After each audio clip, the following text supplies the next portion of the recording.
কথা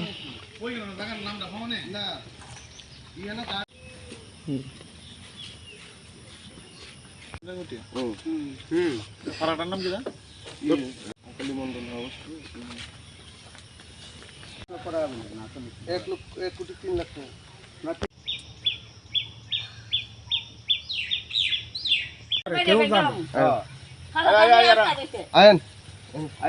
একটা মুখটা দেবুলদার বাড়ি পরে যে একটা রাস্তা ঢুকছে আমরা জান আমি আইতাছি সজল তো ওখানে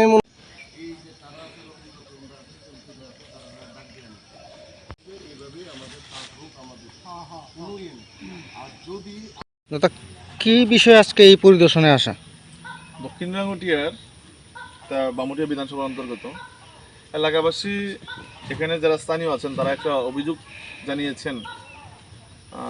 আমারও গোচরে এসছে ব্যাপারটা যে এখানে একটা রাস্তা নির্মিত হচ্ছে এই এলাকাতে। আকালী মণ্ডলের বাড়ি হইতে অচলমণি বিশ্বাসের বাড়ি পর্যন্ত একটা রাস্তা ওয়ার্কআউট রয়েছে, ভালো কথা। কিন্তু এলাকাবাসীর অভিযোগ যে রাস্তাটা যেদিকে দেখানো হয়েছিল, যেদিকে রাস্তা হবে বলে স্যাংশন করা হয়েছে সেদিকে না হয়ে অন্যদিকে রাস্তাটা ঘুরিয়ে নিচ্ছে।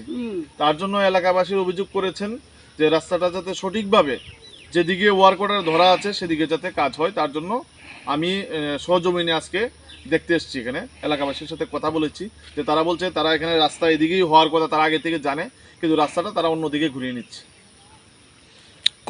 কত লম্বা রাস্তা? 1 কিলোমিটার উপরে, প্রায় 1 কিলোমিটার উপরে রাস্তাটা আছে। 1 কিলোমিটার 300 মিটার হবে, 1300 মিটার হবে সম্ভবত রাস্তাটা। তো আমার কথা হচ্ছে রাস্তা হোক, সব দিকেই হোক, সব দিকে রাস্তা হবে ভালো, কিন্তু যেদিকে ওয়ার্কআউট রয়েছে সেদিকে না হয়ে যদি অন্যদিকে হয় তাহলে তো হবে না। আমি দেখেছি অচলমণি বিশ্বাসের বাড়ি হচ্ছে এইদিকে আর রাস্তা নিয়ে যাচ্ছে অন্যদিকে, তো এরকমভাবে হলে তো হবে না। কি মনে হয় রাস্তাটা অন্যদিকে কেন নিয়ে যাওয়ার চেষ্টা হচ্ছে? এটা কিছু আছে যে রাস্তাটা যদি কমিয়ে করা যায় বা মানুষকে একটু বিভ্রান্ত করার জন্য, আর ডিপার্টমেন্ট কাজ করবে, কাজ করার যেভাবে কাজ হবে হবে উন্নয়নমূলক কাজ হবে, কিন্তু কিছু চুনুপুটি নেতা আছে তাদের নিজেদের স্বার্থ চরিতার্থ করার জন্য এসব কাজগুলো করছে। জনগণের উদ্দেশ্যে কি বলতে চাইবেন এই ধরনের কাজ? জনগণের উদ্দেশ্যে একটা কথা বলতে দেবো, তারা আগে থেকে জেনেছে, ভালো হয়েছে, সজাগ সতর্ক থাকতে হবে। কিছু আছে যে যারা নিজেদের স্বার্থ চরিতার্থ করার জন্য রাস্তাকে অন্যদিকে মোড় নিয়ে নেবে, এদিকে নিয়ে নেবে, কারণ কেটে তাদের স্বার্থে তো আর নিজের স্বার্থ অনুযায়ী তো রাস্তা স্যাংশন হবে না, তাদের নিজেদের স্বার্থের জন্য অন্যদিকে ঘুরিয়ে নিচ্ছে।